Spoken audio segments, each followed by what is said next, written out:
Hindi na nakapalagpa ang isang individual matapos maulian ng mahigit 70,000 pisong halaga ng shabu at illegal na armas sa Lobo, Batangas. Yan ang tinutukan ni Patrolman Joshua Cruz.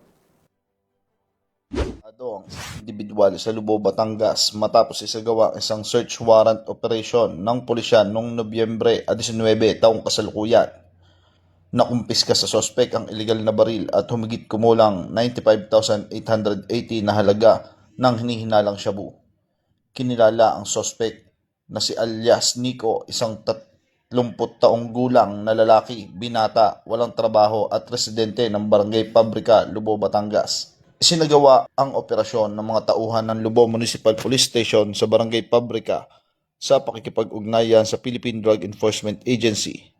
Ang search warrant ay ipinalabas ng Executive Judge Regional Trial Court, Port Judicial Region, Lucena City noong Nobyembre 18 taong kasalukuyan.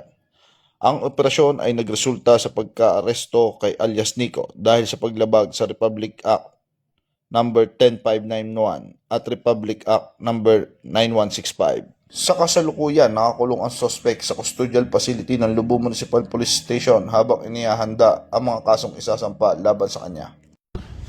Mula dito sa Calabarzon, ako po ang inyong Police News Network correspondent, Patrolman Joshua Cruz, alagad ng batas, tagataguyod ng Balitang Pulis.